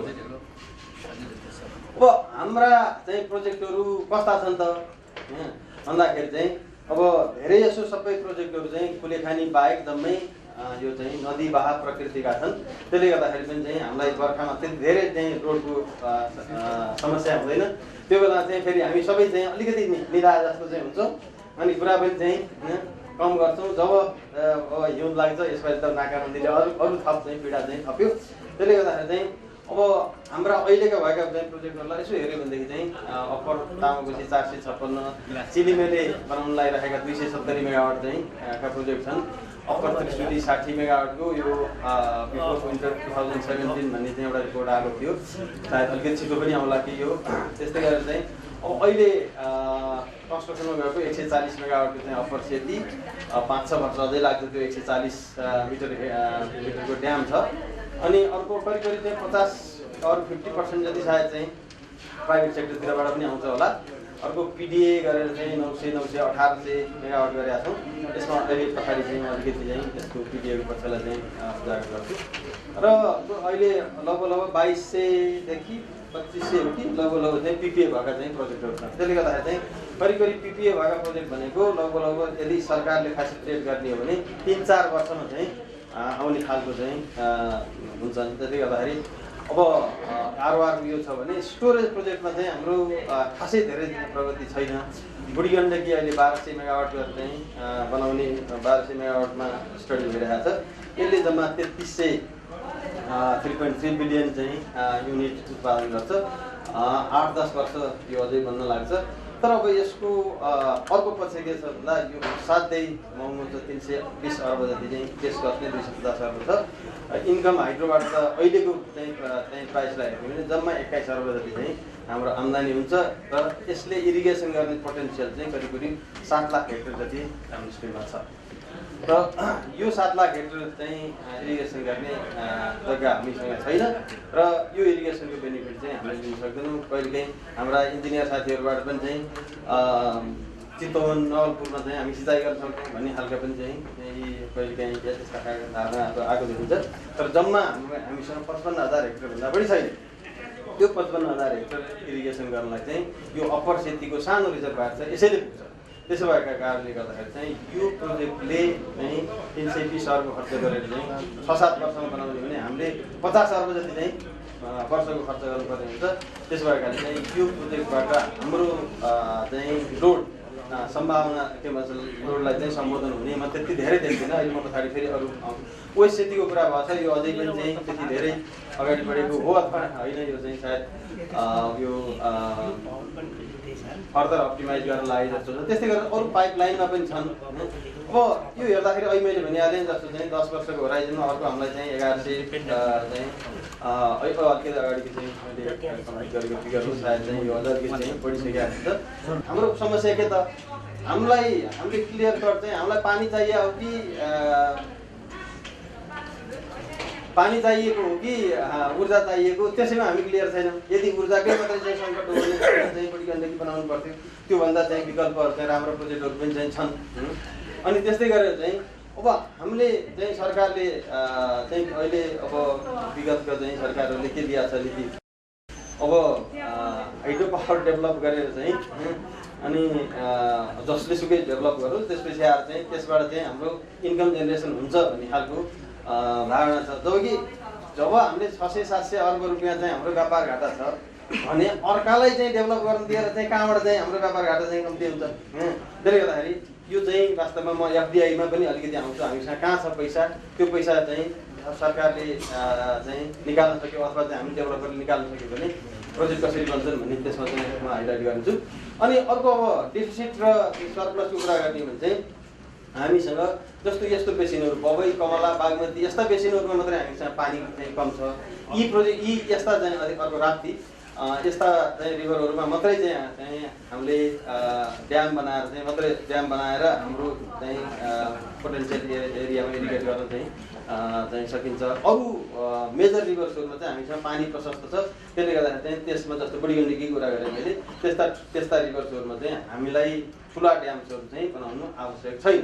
त्यसो भएकोले हाम्रो इन्ट्रेस्ट के त भन्दाखेरि चाहिँ स्मल ड्याम र रिजर्भर विथ मल्टिपल युज। यदि चाहिँ हामीले चाहिँ सबभन्दा माथि सानै रिजर्भर पनि बनायो भने त्यसबाट 10वटा प्रोजेक्ट बनायो भने त्यसले हामी जित्छौँ। त्यसले गर्दाखेरि चाहिँ यो पहिलेसम्म चाहिँ इन्डियासँग चाहिँ बेनिफिट लिने भन्दै कुर्ने, हामी आफ्नो प्लान गरौँ, इन्डियासँग कुरो मिल्यो अथवा बङ्गलादेश इन्डियासँग कुरो मिल्यो भने त्यो त एक्स्ट्रा चाहिँ बोनस अथवा बेनिफिटको हिसाबले चाहिँ ल्याउँ। त्यसले गर्दा अलिकति पछाडि चाहिँ म त्यो पार्ट। अब इनर्जी चाहिँ असाध्यै इम्पोर्टेन्ट फ्याक्टर हो वास्तवमा चाहिँ। यसले can be the game changer in political system. जस्तो चाहिँ भुटानको केही अगाडिको चाहिँ चुनाव अगाडि 10-15 दिन अगाडि मात्रै चाहिँ नाकाबन्दी भारतले गर्यो, त्यसपछि आएर त्यहाँको पनि चाहिँ पोलिटिकल सिस्टम चाहिँ चेन्ज भयो। अब त्यसले गर्दा चाहिँ हाम्रो 90मा भएको चाहिँ चेन्जेस पनि चाहिँ सायद चाहिँ यसलाई अलिकति चाहिँ त्योसँग जोडिहाल्छ होइन। यो अत्यन्तै चाहिँ यो चाहिँ सेन्सिटिभ कमोडिटी भएको कारणले गर्दाखेरि चाहिँ हामी आफै चाहिँ यसमा चाहिँ आत्मनिर्भर हुनुपर्छ भन्ने लाग्छ मलाई। आत्मनिर्भर नभए पनि कमसेकम अन्तर्निर्भरसम्म हुन सकियो भने पनि चाहिँ होइन यो ठुलो कुरा हो। अब हामीले लास्टमा भएका चाहिँ पहिला भएका ट्रिटीहरू हेऱ्यो भने कोशी गण्डकी शारदा यिनीहरूको बारेमा थुप्रै खालका चाहिँ यो जस्तो चाहिँ धारणाहरू आउँछन्। मलाई के लाग्छ भन्दा वास्तवमा यी तीनवटामा भएका ट्रिटिजहरू अब बगेर गएको पानी हो, त्यसले गर्दाखेरि चाहिँ होला हामीले इम्प्लिमेन्टेसन लेभलमा चाहिँ अलिकति चाहिँ हामी ठगिएको अथवा चाहिँ भएका सम्झौताहरू पनि पालना नभएका चाहिँ होलान्। तर त्यसले गर्दा चाहिँ यी ट्रिटीहरूमा त्यस्तो धेरै चाहिँ हामीले गुमाए जस्तो लाग्दैन। अब त्यसपछि आएर चाहिँ जस्तो अब यो 90sकै मुभमेन्टमा पनि राजा वीरेन्द्रसँग चाहिँ 10,800 को कर्णालीलाई चाहिँ अब चाहिँ त्यसमा बार्गेनिङ भएको थियो भन्ने खालका कुराहरू आउँछ। अगेन मैले चाहिँ इनर्जी र चाहिँ वाटर रिसोर्सेससँग जोड्न खोजेको। अब त्यसपछि आएर चाहिँ अर्को अब शैलजा आचार्यले स्मल इज ब्युटिफुल भनेर चाहिँ जुन सुरु गर्नु सायद अब यो यसले नेपाली उद्यमीहरूलाई चाहिँ एउटा हाइड्रो पावर डेभलप गर्ने चाहिँ आँखा खोलिदिनु। वास्तवमा चाहिँ उद्यमीहरूले जहिले पनि उहाँलाई चाहिँ असाध्यै चाहिँ सम्मान साथ चाहिँ यो नाम लिन्छन्। अब अरुण 3 को क्यान्सिलेसन यसमा वास्तवमा चाहिँ यो कम्प्लेक्स गेम चाहिँ Arun is a very very good river. यसमा चाहिँ असाध्यै धेरै चाहिँ पानी छ अरू रिभरको चाहिँ अरू नदीहरूको तुलनामा। त्यसले गर्दाखेरि चाहिँ यो प्रोजेक्ट बन्न त पर्थ्यो, तर जुन हिसाबले चाहिँ यो प्रोजेक्टलाई डिजाइन गरिरहेको थियो अब 117 किलोमिटर बाटोको टुङ्गो थिएन। अब हेडवर्क्समा चाहिँ हेलिकप्टरले चाहिँ सामान लिएर गएर चाहिँ बनाउने भन्ने खालको यी खालको प्लानिङले गर्दा $5,000 पर मेगावाट त्यतिखेर पर किलोवाट चाहिँ त्यतिखेर चाहिँ कस्टिङ थियो। त्यसपछि यो देशमा चाहिँ कन्फ्लिक्ट सुरु भयो। त्यसले गर्दाखेरि चाहिँ यो प्रोजेक्ट चाहिँ सायद मैले चाहिँ भन्नुपर्दा यसलाई अरुणलाई रिभिजिट गरेर चाहिँ 1-2 वर्षमा चाहिँ टेन्डरिङ गर्ने गरेको भए हामीले जित्थ्यौँ। वास्तवमा रादर क्यान्सल गर्नुको सट्टा चाहिँ के थियो त्यसमा चाहिँ मिस्टेक्सहरू बाटोको चाहिँ कुरा होला। त्यसपछि आएर चाहिँ यसलाई यो प्रोजेक्टलाई कसरी सस्तो गराउन सकिन्छ त्यो हेरेको भएदेखि चाहिँ हामीसँग 201 + 201 402 मेगावाट चाहिँ आउँथ्यो होला। र अर्को यो हाइड्रो पावर डेभलपमेन्ट पोलिसीमा पनि चाहिँ यो असाध्यै चाहिँ अब लाइसेन्सिङ हजार्ड हिसाबले चाहिँ दिने खालको छ। युजली चाहिँ अब कुनै पनि देशले आफूले चाहिँ सबै प्रोजेक्टहरू अध्ययन गर्छ, त्यसपछि आफै अध्ययन गरेका प्रोजेक्टहरू चाहिँ कुन पछि कुन बन्ने ती सबै चाहिँ सिक्वेन्स एउटा मेन्टेन गरेपछि बल्ल चाहिँ अनि यो चाहिँ बनाउनको लागि डेभलपरलाई दिने गरिन्छ। अब यो चाहिँ हातले नापेर अथवा चाहिँ मलाई यदि चाहियो भनेर चाहिँ कुनै डेभलपरले मागेको हिसाबले चाहिँ अब लाइसेन्स दिने काम भएको छ। त्यसले गर्दाखेरि चाहिँ त्यहाँ अप्टिमाइज हुनसक्ने प्रोजेक्टहरू एकदम राम्रो हुनसक्ने चाहिँ प्रोजेक्टहरू पनि चाहिँ नराम्रा भएका छन्। अथवा कुनै केसमा चाहिँ अब अपस्ट्रिम र डाउनस्ट्रिमका प्रोजेक्टहरूमा चाहिँ एकदम चाहिँ ठुलो कन्फ्लिक्ट पनि चाहिँ भएको अवस्था छ। तर अब अर्को अलिकति चाहिँ यो लास्टमा ठुलो प्रोजेक्टमा पञ्चेश्वर मल्टिपर्पज प्रोजेक्टमा चाहिँ एउटा सम्झौता भएको छ। यो प्रोजेक्ट चाहिँ मलाई कुन हिसाबले ठिक लाग्छ भन्दा पहिलोपल्ट चाहिँ इन्डियासँग पानीको हिसाबले चाहिँ यसमा चाहिँ हामीले अथवा चाहिँ cost sharing based on benefit भनेर भनेको छ। त्यसले गर्दाखेरि चाहिँ करिब यसमा इरिगेसन 16 लाख हेक्टर चाहिँ मा सिँचाइ हुनेमा 15 लाख हेक्टर इन्डियामा र 1 लाख हेक्टर चाहिँ नेपालमा हुने खालको हिसाबले त्यो कस्टिङको आधारमा यदि अलिकति अगाडिको चाहिँ डिपिआरलाई रेफरेन्स लिने हो भने हामीले करिब 37% कस्ट चाहिँ हाल्दाखेरि हामीले 6,480 मेगावाटको आधा पाउने र आधा चाहिँ इन्डियाको चाहिँ हक लाग्ने र अनि त्यसपछि आएर चाहिँ अनि यो 15 लाख र 1 लाख हेक्टर चाहिँ सिँचाइ हुने यो खालको चाहिँ एग्रिमेन्ट चाहिँ यो खालको डिपिआर चाहिँ त्यहाँ तयार भयो जस्तो लाग्छ मलाई। अब अहिले फर्दर अहिलेको डेभलपमेन्ट चाहिँ के छ। अब त्यसपछि अरू अब जस्तो चाहिँ हामीलाई वास्तवमा चाहिँ हाम्रो यो अहिलेको चाहिँ क्राइसिस आउनुमा अर्को मिनिस्ट्री अफ वाटर रिसोर्सेस पनि चाहिँ यो इलिमिनेसन हुनु पनि वास्तवमा यो एउटा प्रमुख कारक हो। किन भन्दा हाम्रो चाहिँ मिनिस्ट्री अफ वाटर रिसोर्सेस चाहिँ असाध्यै स्ट्रङ थियो र वाटर रिसोर्स भनेको चाहिँ वास्तवमा चाहिँ पछि हो। वास्तवमा यो चाहिँ इनर्जी र त्यसपछि इरिगेसन मात्रै होइन फ्लडको कुरा होला, त्यसपछि आएर वाटर यो चाहिँ डाउन स्ट्रिममा सेयरिङको कुरा होला, त्यसपछि आएर चाहिँ अरू थुप्रै एस्पेक्टहरू अलिक पछाडि चाहिँ म त्यसमा आउँछु। अनि वेक्सलाई कता कता चाहिँ समथिङ चाहिँ इन्स्टिट्युसन जस्तो यो चाहिँ मन्त्रालयबाट कसैलाई चाहिँ कुनै कर्मचारीलाई निकाल्नु पऱ्यो भनेदेखि त्यहाँ अथवा चाहिँ अब वेक्सबाट चाहिँ अनि अब मन्त्रालय लैजानु पऱ्यो त्यहाँबाट यो खालको अलिकति कता कता चाहिँ यो यस्तो खालको चाहिँ अवस्था देख्छु म। त्यसपछि अर्को अब हाम्रा यो चाहिँ संविधानले 126 यो क्लजमा यो चाहिँ 2 तिहाईले मेजर प्रोजेक्टहरू चाहिँ पास गर्नुपर्ने भन्नेलाई पनि चाहिँ कता कता चाहिँ यो अब लगानी बोर्डदेखि चाहिँ यी गठन गरेर चाहिँ प्रोजेक्ट चाहिँ दिन सक्ने खालका यी अवस्थाहरू पनि चाहिँ सिर्जना गरियो। त्यसले गर्दाखेरि कता कता चाहिँ हाम्रो वाटर रिसोर्सेस चाहिँ अथवा चाहिँ हाइड्रो पावर र वाटर रिसोर्स र हाइड्रो पावर डेभलपमेन्टमा चाहिँ यसले पनि चाहिँ अलिकति चाहिँ ब्रेक गरेको जस्तो लाग्छ। अनि अहिले जस्तो रिसेन्टली हामीले कन्क्लुड गरेको अप्पर कर्णाली र अरुण 3 मा पनि अलिकति कन्फ्लिक्टहरू छन्, म अहिले त्यसमा अलिकति पछाडि चाहिँ आउँछु। त्यस्तै गरेर चाहिँ अब पिटिएका कुराहरू चाहिँ अलिकति थोरै चाहिँ अनि अब यस्तै हिसाबले चाहिँ हाम्रो चाहिँ देश चल्ने हो भने अहिले देश त धानिएको छ खालि रेमिट्यान्सले। अब यो रेमिट्यान्स यदि चाहिँ सिरियाको अवस्था यता मिडल इस्टमा पनि भइदियो भनेदेखि चाहिँ 30 लाख मान्छे फिर्ता भयो भनेदेखि चाहिँ यो देश के हालत भयो। त्यसले गर्दाखेरि चाहिँ हामीसँग अहिले करिब करिब चाहिँ 7-8 चाहिँ खर्ब त्यो पनि फरेन करेन्सी चाहिँ रिजर्भ छ। त्यो फरेन करेन्सीलाई चाहिँ रिजर्भ त्यसलाई चाहिँ युटिलाइज गर्दै मेगा प्रोजेक्ट्सहरू चाहिँ हामीले डेभलप गर्न सक्यो भने अनि बल्ल चाहिँ हाम्रो समृद्धिको कुरा हुन्छ, सस्टेनेबिलिटीको कुरा हुन्छ। अदरवाइज चाहिँ यो निरन्तर यसैको निरन्तरता भयो भनेदेखि चाहिँ योभन्दा बहुत कठिन चाहिँ स्थितिमा चाहिँ हामी पुग्छौँ।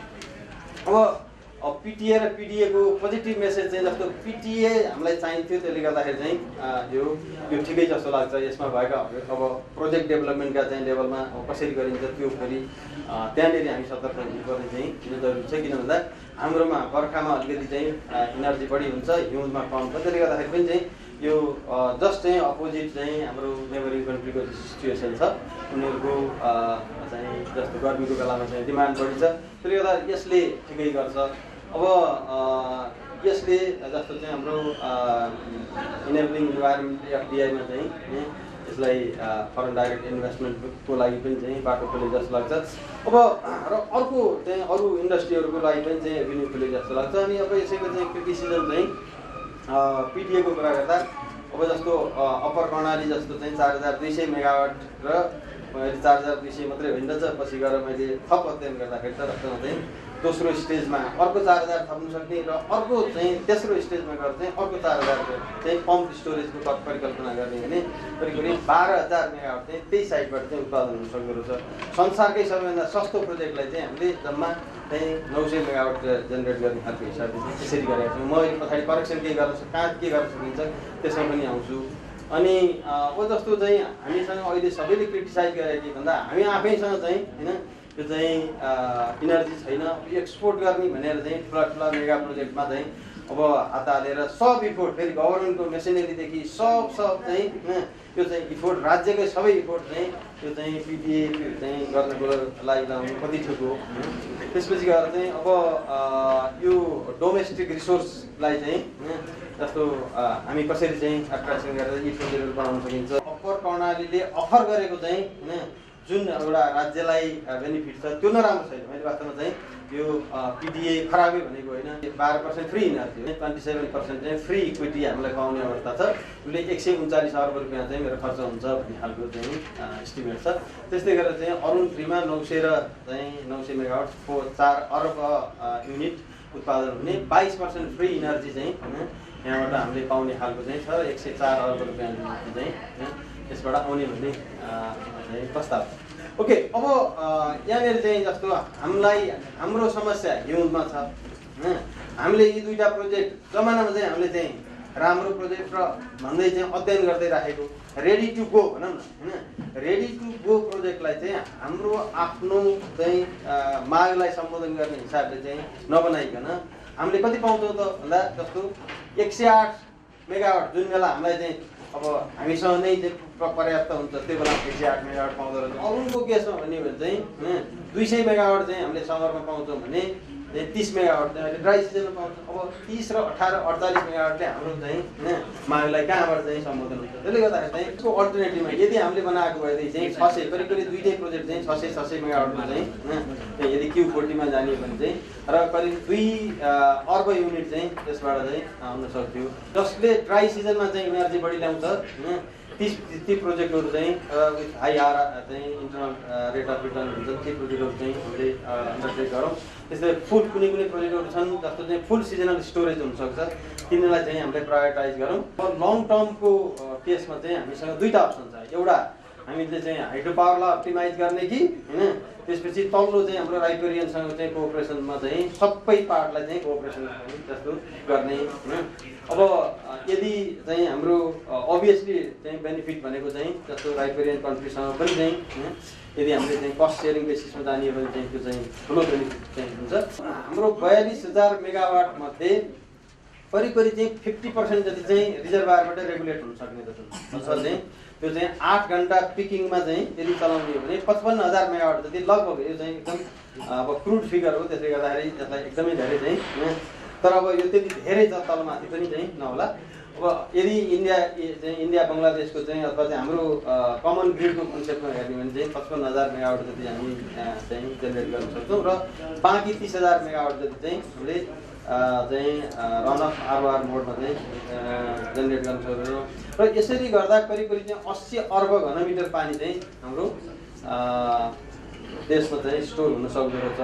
यो 80 अर्ब चाहिँ घनमिटरले त्यो चाहिँ हाम्रो वास्तवमा 85,000 पनि चाहिँ हाम्रो एउटा एब्जर्भ हुन सक्दैन। अर्को हाइड्रो पावरको एउटा बेनिफिट चाहिँ मेजर बेनिफिट भनेको के भन्दा अरू थर्मल र न्युक्लियरको तुलना गर्दाखेरि यसले करिब चाहिँ 15% चाहिँ ओभरलोड लिन सक्छ, जुन कि थर्मल र न्युक्लियर पावर प्लान्टहरूले लिन सक्दैन।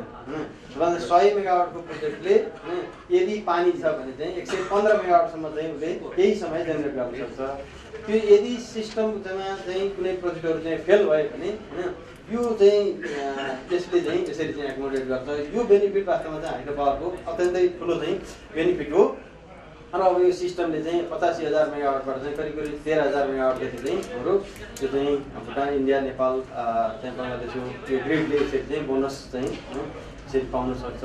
यसले करिब चाहिँ गङ्गाको फ्लोलाई चाहिँ 4 गुणा बढाउँछ चाहिँ युगमा। अब यसलाई कसरी चाहिँ प्रयोग गर्ने भनेर चाहिँ भन्ने हो भनेदेखि चाहिँ यसलाई ओभरअल चाहिँ हामीले यो हाइड्रो पावरलाई चाहिँ एउटा सेक्टरको हिसाबले मात्रै होइन, यी सबै मल्टिपल सेक्टरलाई चाहिँ इन्टिग्रेटेड वाटर रिसोर्स म्यानेजमेन्ट प्रिन्सिपलबाट water for people, food, nature र इन्डस्ट्रीको लागि चाहिँ यसरी चाहिँ प्रयोग गर्यो भने हामीले अप्टिमम बेनिफिट पाउँदो रहेछौँ। र अब यो 80 अर्ब घनमिटर चाहिँ इन्डियाको अथवा डाउन स्ट्रिममा चाहिँ यसले कति बेनिफिट ल्याउँछ भनेर चाहिँ हेर्ने हो भने जस्तो हामीले पञ्चेश्वरकै चाहिँ पानीको उदाहरण लिएर हेर्ने भने लगभग चाहिँ इन्भाइरोमेन्टल फ्लो अहिले 10% चाहिँ जति छोडेर अरू बाँकी चाहिँ यो चाहिँ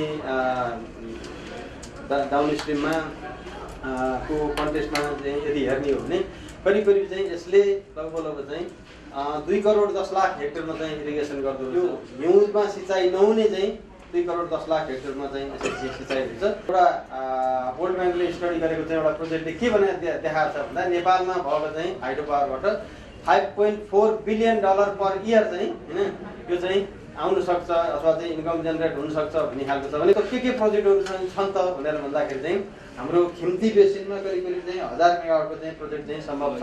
अहिलेको एक्जिस्टिङ खिम्ती भन्दा माथि करिब चाहिँ तामाकोसीमा पानी ल्याएर खसाल्दाखेरि चाहिँ लगभग 1300 मिटर चाहिँ हेड एभाइलेबल हुन्छ। त्यो ठुलो रिजर्भर होइन, त्यसले यो चाहिँ हेडको कारणले गर्दाखेरि चाहिँ यो सबै चाहिँ हाम्रो एक्जिस्टिङ चाहिँ खिम्ती र त्यसपछि आएर चाहिँ यो अहिलेको नयाँ डेभलपमेन्टले गर्दाखेरि चाहिँ 1000 चाहिँ मेगावाट र चाहिँ इन्ट्रेस्टिङ 2700 गिगावाट चाहिँ यो जेनेरेसन चाहिँ गर्न सकिन्छ।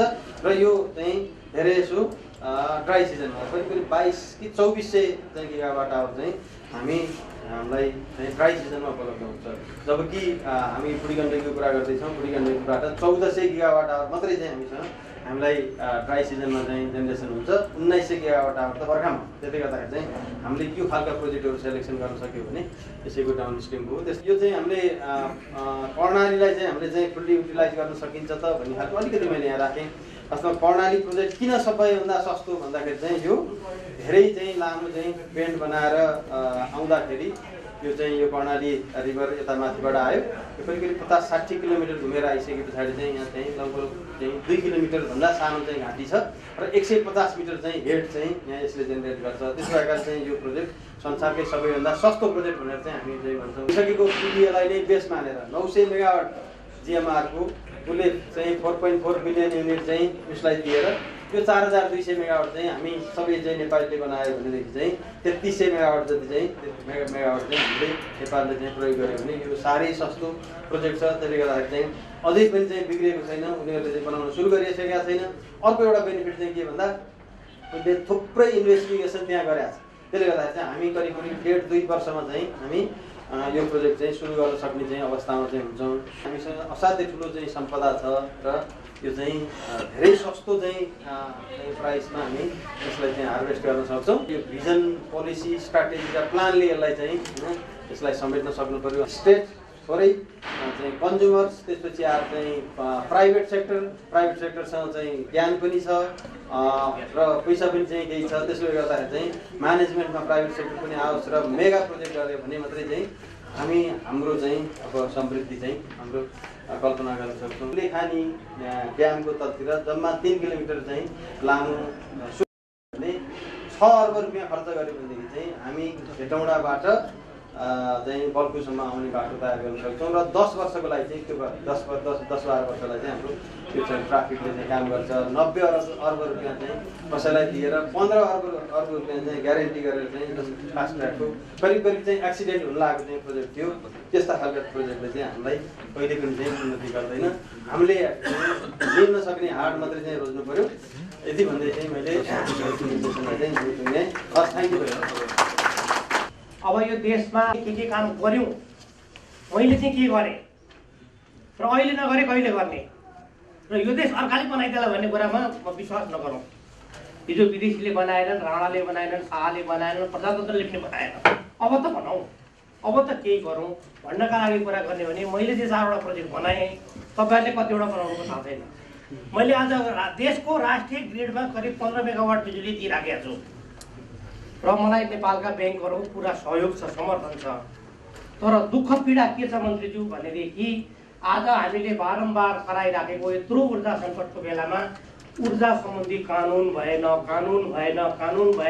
इलेक्ट्रिसिटीलाई रेगुलेसन गर्ने अथोरिटी बनेन भनेर हामीले कराएको धेरै वर्षमा के हो भनेदेखि यहाँ कहाँ देशभित्री समस्या छन्। मैले सुदूरपश्चिममा माननीय मन्त्रीज्यू सुदूरपश्चिमको दार्चुलामा 8.5 मेगावाटको एउटा प्रोजेक्ट बनाएँ। नेपालको इतिहासमा रेकर्ड फास्ट 18 महिनामा प्रोजेक्ट बन्यो र मसँग सरकारले दिएको विद्युत खरिद सम्झौतामा 132 केबी लाइनमा जोडिदिन्छु भनेर भनेको थियो। त्यो 132 केबी लाइन अहिलेसम्म पनि भनेको छैन र मेरो आधाभन्दा बढी बिजुली खेर गएको छ। काठमाडौँमा बिजुली छैन, मेरा घरमा बत्ती बल्दैन, मेरो बिजुली खेर गइराखेको छ। म आज मन्त्रीज्यूसँग यही निवेदन गर्न भनेर आएको हुँ कि के भनेदेखि नेपाली साथीहरू आज करिब 40-50वटा प्रोजेक्टहरू मान्य मन्त्रीज्यू बनेका छन्। प्रोजेक्टको हालत बेहाल छ, किनभने बिजुली एउटा यस्तो व्यवसाय हो जो देशलाई चाहिँ चाहिएको छ। व्यवसायको हिसाबले यो प्रफिटेबल छैन।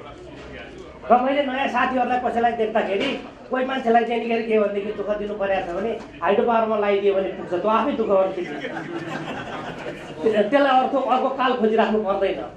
त्यसकारण यी नीति सिद्धान्तका कुराहरू भन्दा पनि आज 200 रुपियाँमा डिजल किन्नेले हामीलाई बिजुलीको भाउ 2 रुपियाँ बढाइदिनुहोस् मान्य मन्त्रीज्यू। नेपालका सबै मान्छे बिजुली बनाउन जान्छन्, भोलि नै जान्छन्। दोस्रो कुरो, लाइसेन्स र विद्युत खरिद बिक्री सम्झौताका लागि कुन फाइल कति महिना कति वर्षमा अड्किएर बसेको चाहिँ हेरिदिनुहोस् र त्यसपछि हामी जस्ता नेपाली बिजुली बनाउने मान्छेको दुःख सुनाउने ठाउँ एउटा ग्रिभान्सेस हियरिङ सेल बनाइदिनुहोस् कि मैले ताकि मलाई यो समस्या छ भनेर भन्न पाऊँ। त्यसपछि लाइसेन्स अड्किन्छ मन्त्रालयमा, अनि गएर खारेज हुन्छ हाम्रो चाहिँ करोडौँ रुपियाँको लगानी भएको प्रोजेक्ट। म पनि मेरो पनि एउटा 18 मेगावाटको प्रोजेक्टको लाइसेन्स खारिज भएर अहिले हरिसिद्धि भएर बसिराखेको छु, 10 करोड रुपियाँको नोक्सान भयो। त्यस कारण चाहिँ के भनेदेखि अहिलेको समस्या भनेको साथीहरू हामीले के देखिराखेका छौँ भन्नुहोला भने नेपालमा बिजुलीका प्रोजेक्टहरू सम्भव छन् यदि फास्ट ट्र्याकमा काम गर्न सकियो, सरकारले राम्रो मूल्य दियो भनेदेखि यो काम गर्न सकिन्छ।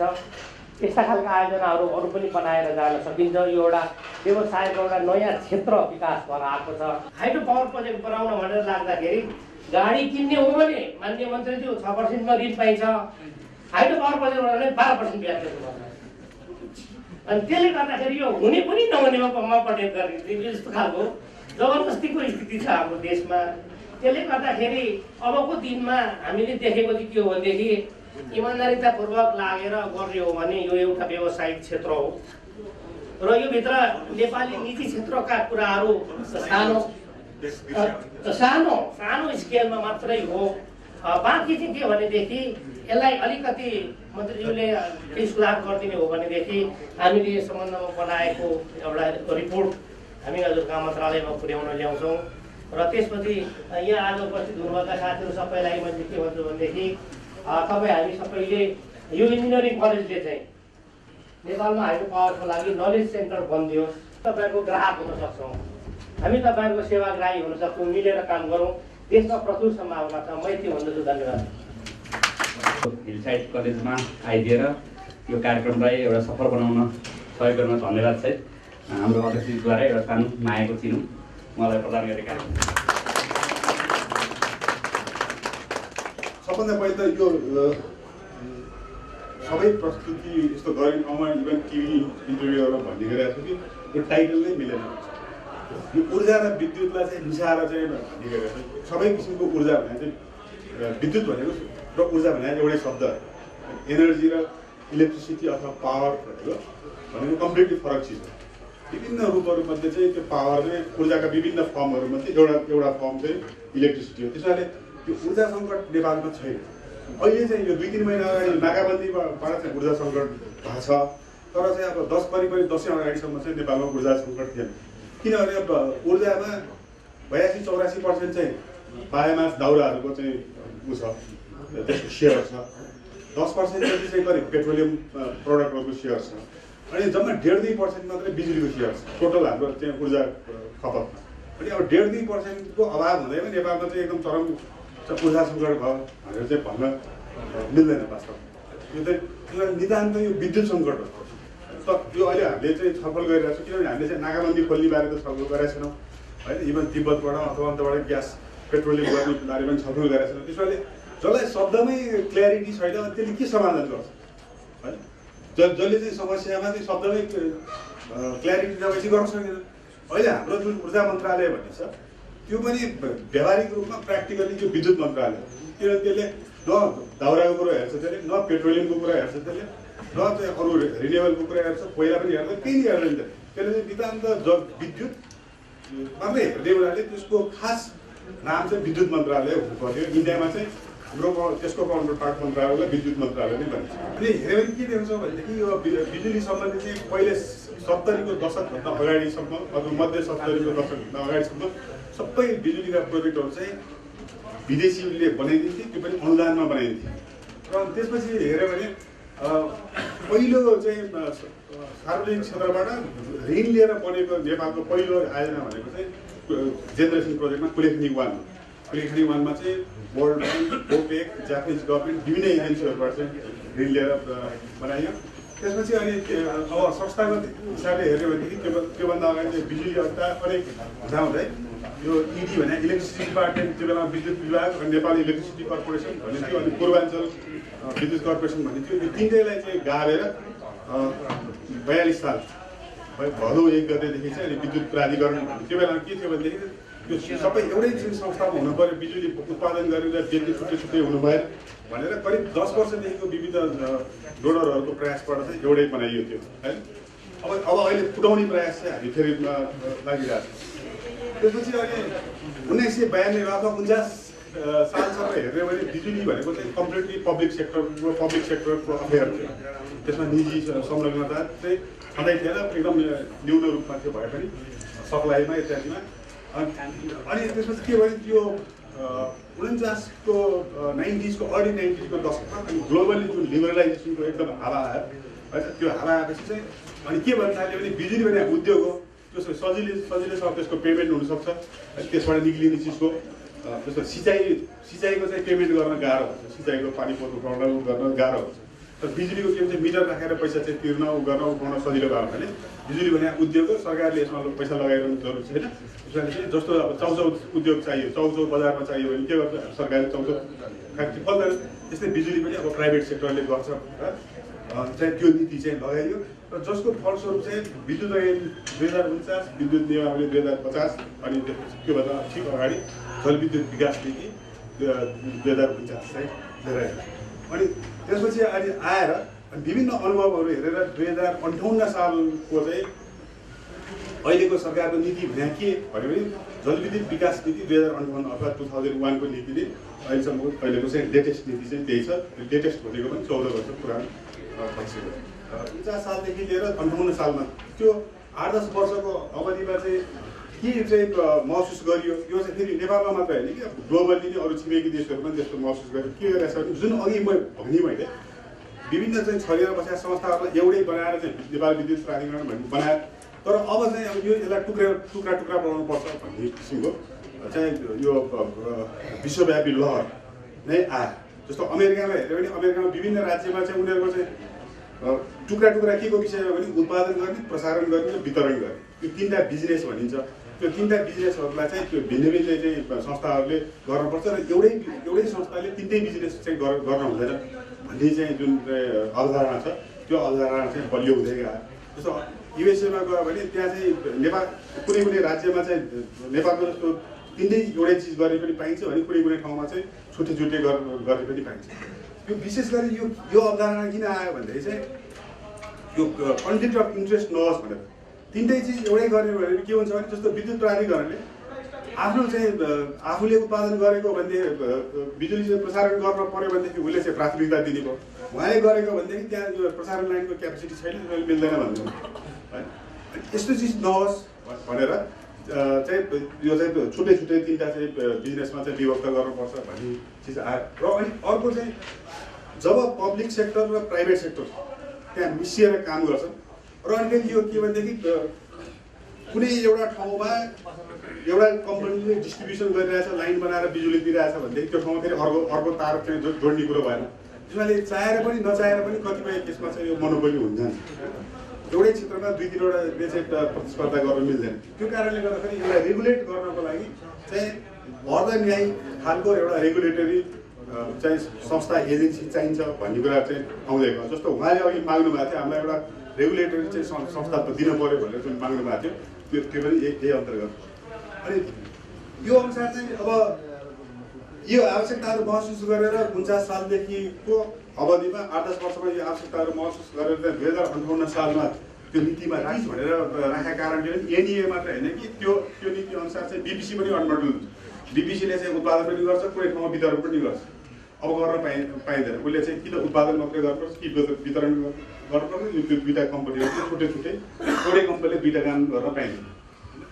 अर्को चाहिँ के भने अघि भने जस्तै अटोनोमस एउटा रेगुलेटरी एजेन्सी चाहियो र लाइसेन्सिङहरूलाई चाहिँ स्ट्रिमलाइनिङ गर्न पर्यो। जस्तो चाहिँ नीतिमा के भनेको छ भने ऐनमा पुरानो ऐनमा हेऱ्यो भनेदेखि चाहिँ 50 वर्षसम्म दिन सकिने भनेको छ भनेदेखि यो नीतिमा चाहिँ निकासी गर्ने अथवा 30 वर्षको लाइसेन्स दिने, डोमेस्टिकको लाग्यो भने 35 वर्ष दिने भनेर चाहिँ त्यस्तो किसिमको व्यवस्था। अथवा सरकार के भयो भनेदेखि चाहिँ तपाईँको अब ब्याकसिटमा बस्यो, ड्राइभर चाहिँ अब निजी क्षेत्रले हाँकेर लान्छ हाइड्रोपावर, मैले के गर्नु पर्दैन भनेर सरकारले चाहिँ प्लानिङ गर्नु पनि छोडिदियो, सबै चिज गर्नु छोडिदियो। हाम्रो चाहिँ अवधारणागत केही चाहिँ त्रुटिहरू पनि छन्।